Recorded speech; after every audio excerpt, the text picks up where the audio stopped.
So Nintendo might have just made a major mistake. Everybody's been waiting for the Switch successor announcement, and now Nintendo has found themselves kind of in this situation where they might have waited a little bit too long. Because earlier this morning, a wave of alleged Nintendo Switch 2 images and its specs surfaced online. Yeah, this apparently comes from some kind of factory worker, or, at least that's what's being alleged. And this person created some CAD files as to how it looks. So we have some really nice in-depth 3D images to look at. And just to be honest here, before we even get into this, I just want to say take this information with a healthy dose of skepticism. Right now, it does appear to be legitimate because multiple sources have come forth and they've claimed that this design is what's being described to developers. But at the same time, it still hasn't been verified as of this video. So this could either be the biggest leak for the Switch 2, or it could also be an elaborate hoax, similar to what happened back before the original Switch released in 2017. I still remember when that weird football controller leaked out online, and people were just absolutely freaking out about that as well. So all I'm trying to say here is nothing is confirmed until Nintendo confirms it themselves. But with that said, let's just get right into this. So today I want to kind of talk about some of the interesting details that we learn from these leaks, because I don't really think the design itself is overly exciting. And I say that in the best way possible because it looks very similar to the Nintendo Switch OLED. Now, that's exactly what I wanted in the first place. I was not looking for any kind of big gimmicks when it comes to Nintendo's next platform. I know they like to do things like that, but I really just wanted a bigger, better Nintendo Switch, and that really seems to be what they're giving us here. This design is not massively different. It has a similar kickstand. The button layout is practically the same. The one thing that people have noticed are these weird buttons on the back of the Joy-Cons. Now, looking at this, I'm not 100% what these are. Could these possibly be extra buttons that maybe you can customize? Yeah, that is very possible, but I also think that there's a very good chance that these aren't buttons that operate games at all. Instead, these might actually be release mechanisms. This could actually be a much easier way to release the controllers than what we have with the current Switch, which I would kind of describe as a little bit clunky. I've never really been a big fan of how they slide in and out, but this could make things much better, just much easier, assuming that these are lock mechanisms. Now, we also have to keep in mind that supposedly these are magnetic based. That's how you're going to connect them on the new Nintendo Switch, rather than it being that sliding function. And now, as for the placement when it comes to these buttons, though, I do wonder if they'll get in the way. But I won't really know that until I get my hands on it myself. Now, another improvement that's pretty easy to spot, though, is the USB-C port. They're moving it to the top of the console, which, in my opinion, is much, much better. Not only does that make playing games while charging a little bit easier, because the cord doesn't really get in your way as much. If you've ever tried playing a Switch game connected while you're laying in bed, it's not exactly a fun experience. But by doing it this way, it will make that a lot better and more functional. Now, another thing that it does is that it allows you to use the kickstand while charging it. So I think this is a small but very welcome improvement. And for that matter, if you look at the top of the console, you'll notice that there is a cartridge slot. With the constant conversations of physical games, at the very least here, it does look like Nintendo will continue their physical offering. I think we all were kind of expecting that anyways, especially with their success over in Japan. But nonetheless, it is still a cool confirmation, if anything else. Obviously, though, I think the most interesting change is really just the size itself. You can see the new Switch side by side with the current Switch, and you're going to notice that it is a lot bigger. This new console looks like a monster next to that original, and this does match up with the rumors that it has an 8-inch display, and that's a lot bigger than what I think a lot of people realize. So I think this picture here kind of showcases just how big of a difference that actually is. But if you've played on some of the newer handhelds, like, let's say, the PlayStation Portal, as one such example, that has an 8-inch display. And what I'll kind of say about that is that it honestly does make a big difference. On one side, we are getting further and further away from a legitimate pocketable handheld. Those days are far behind us with the 3DS and the PlayStation Vita. But when it comes to these hybrid consoles, they do have to display home console-like games that has a lot more detail.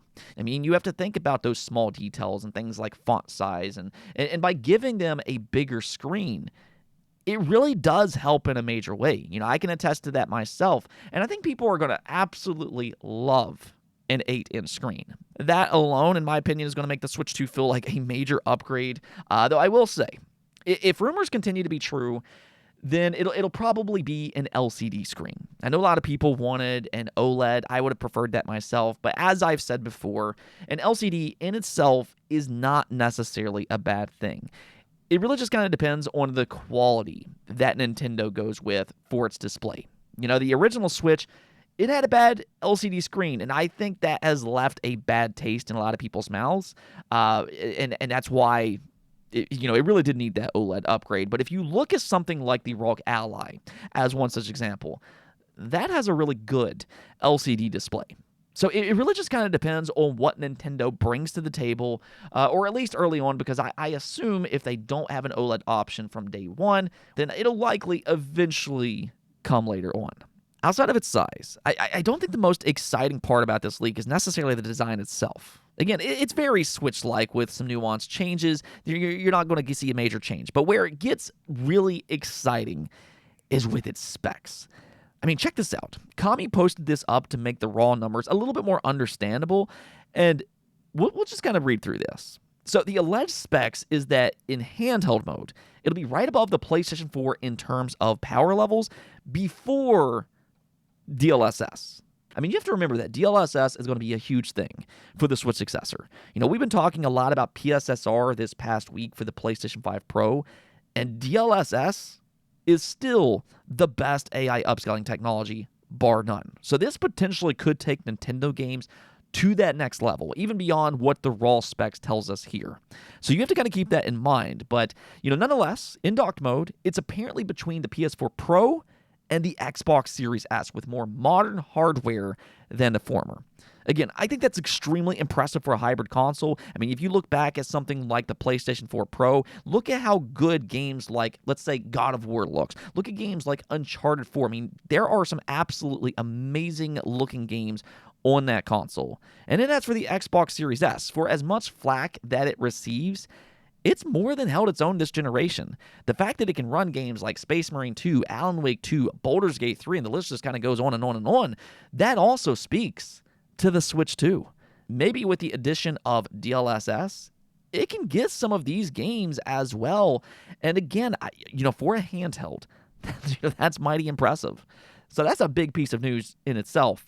Continuing on here, though, the RAM is allegedly slower than the PlayStation 5 and the Xbox Series X and S in the speed department, but it also has more capacity than the Xbox Series S. It theoretically should have 10.5 to 11 gigabytes of RAM available to games going by the Switch 1's RAM allotment for its operating system. And what that means is that some of the RAM is reserved for the operating system, and that means that we could potentially be looking at 12 gigabytes in total, which that's pretty decent. I don't really think anybody was really expecting more than that. You do have to kind of keep in mind that Nintendo likes to keep their consoles fairly affordable, and they're not going to go too high in the RAM department and price themselves out of the market. Now, here's something that's pretty interesting. Its storage is UFS 3.1, and its max speed should be a hair under the Xbox Series X and S. It's still plenty fast, even if not maxed out, though. It lines up with what Digital Foundry and Nate Drake heard about decompression techniques and fast load times of the Breath of the Wild tech demo, respectively, for each source. So basically, it's going to have fast load times as you've come to expect from modern consoles. UFS technology is something that we typically see in flagship mobile phones, and Nintendo is going to take advantage of that technology for the Switch successor. Now, the last thing that was mentioned here, though, is not only is the Switch 2 ARM-based rather than x86 like the systems compared, it's also NVIDIA versus AMD. There are plenty of factors at play to where it's not an apples-to-apples comparison. Plus, the native Tensor cores of the Switch 2 will allow for DLSS, letting the system punch above its weight. And that's something that I keep emphasizing, and I've been doing the same thing for the PlayStation 5 Pro. I feel like some people still haven't really grasped just how important this AI upscaling technology actually is. This stuff really is transformative for the game industry, and it's going to be one of the most important things for consoles going forward. This is going to be a big thing for the next Xbox and for the next PlayStation. That's exactly why Sony went out of their way to make their own version, because AMD FSR simply isn't cutting it. It's a big step down from DLSS. And that's what Nintendo has. The Switch successor appears to be another NVIDIA-based machine, and that's kind of Nintendo's wild card. Depending on how well DLSS is implemented for the Switch successor, that could mean that these specs just don't tell the entire story. Suddenly games that you wouldn't expect to run well on a handheld like this could be very possible with DLSS technology. So I think over the next few years, people who typically play exclusively on consoles that haven't really seen this technology before in action are really going to view AI upscaling a lot differently with consoles like the PS5 Pro and the Switch successor. They're going to start to see why people on PC have been hyping up AI upscaling. That takes me to my last point, though. The other big conversation that we've had this past week has been about price. The PS5 Pro, obviously, is ridiculous at $700 to $800 depending on if you want a disk drive. So what about the Switch successor? What exactly are we looking at here?